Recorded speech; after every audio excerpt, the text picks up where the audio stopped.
حیات الصحابہ۔ ٹاپک: حضرت خالد بن ولید رضی اللہ تعالیٰ عنہ کا اہل فارس کے نام خط۔ حضرت ابو وائل رضی اللہ عنہ فرماتے ہیں کہ حضرت خالد بن ولید رضی اللہ تعالیٰ عنہ نے اہل فارس کو اسلام کی دعوت دینے کے لیے یہ خط لکھا۔ بسم اللہ الرحمن الرحیم۔ خالد بن ولید کی طرف سے رستم اور مہران اور فارس کے سرداروں کے نام، جس نے ہدایت کی پیروی کی اس پر سلام ہو۔ اما بعد، ہم تمہیں اسلام کی دعوت دیتے ہیں۔ اگر تم اسلام لانے سے انکار کرتے ہو تو ماتحت ہو کر رعیت بن کر جزیہ دو، اور اگر تم جزیہ دینے سے انکار کرتے ہو تو میرے ساتھ ایک ایسی جماعت ہے جو اللہ کے راستے کی موت کو ایسے ہی قبول رکھتی ہے جیسے اہل فارس شراب کو، اور جس نے ہدایت کی پیروی کی اس پر سلام ہو۔ حضرت شعبی فرماتے ہیں کہ مجھے بنو بکیلا نے حضرت خالد بن ولید رضی اللہ تعالیٰ عنہ کا وہ خط پڑھوایا جو انہوں نے اہل مدائن کے نام لکھا تھا، اور وہ یہ ہے: خالد بن ولید کی طرف سے اہل فارس کے صوبے داروں کے نام، جس نے ہدایت کی پیروی کی اس پر سلام ہو۔ اما بعد، تمام تعریفیں اس اللہ کے لیے ہے جس نے تمہاری ایکتا کو بخیر دیا، تمہارا ملک چھین لیا، تمہاری تدبیروں کو کمزور کر دیا۔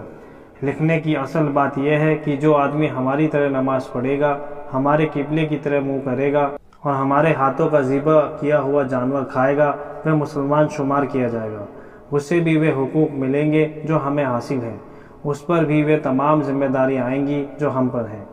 اما بعد، ان سب باتوں کے بعد جب تمہارے پاس میرا یہ خط پہنچے تو میرے پاس گروی کی چیزیں بھیجو تاکہ بات پکی ہو، اور اس بات کا یقین رکھو کہ ہم تمہاری تمام چیزوں کے ذمہ دار ہیں، ورنہ اس ذات کی قسم جس کے علاوہ کوئی معبود نہیں، میں تمہاری طرف ایسی جماعت بھیجوں گا جو موت سے ایسی محبت کرتی ہے جیسے تم زندگی سے کرتے ہو۔ جب اہل فارس کے صوبے داروں نے یہ خط پڑھا تو ان کو بڑا تعجب ہوا۔ یہ 12 ہجری کا واقعہ ہے۔ حضرت شعبی فرماتے ہیں کہ یمامہ کے رہنے والے زبازبہ کے والد عزازبہ کے ساتھ ہرمز کے نکلنے سے پہلے حضرت خالد بن ولید رضی اللہ عنہ نے ہرمز کو خط لکھا، اور ان دنوں ہرمز سرحد کی کمان سنبھالے ہوئے تھا۔ خط کا مضمون یہ تھا: اما بعد، تم اسلام لے آؤ، محفوظ ہو جاؤ گے، یا اپنے آپ کو اپنی قوم کو ذمہ بنا لو اور جزیہ دینے کا اقرار کر لو، ورنہ اپنے کیے پر تمہیں پچھتانا پڑے گا۔ میں تمہارے پاس ایسی جماعت لے کر آیا ہوں جن کو موت ایسی پیاری ہے جیسے تمہیں زندگی پیاری ہے۔ ابن جریر نے ہی اپنی سند سے بیان کیا ہے کہ حضرت خالد بن ولید رضی اللہ عنہ نے جب عراق کے ہرے بھرے علاقے کی 2 جانبوں میں ایک جانب کی فتح کر لیا تو اہل ہیرا میں سے ایک آدمی کو بلایا اور اسے فارس والوں کے نام خط لکھ کر دیا۔ ان دنوں ان کے بادشاہ اردشیر کا انتقال ہوا تھا، اس لیے تمام اہل فارس مدائن آئے ہوئے تھے، ایک جھنڈے تلے نہیں تھے بلکہ اپنا جھنڈا بلند کیا ہوا تھا۔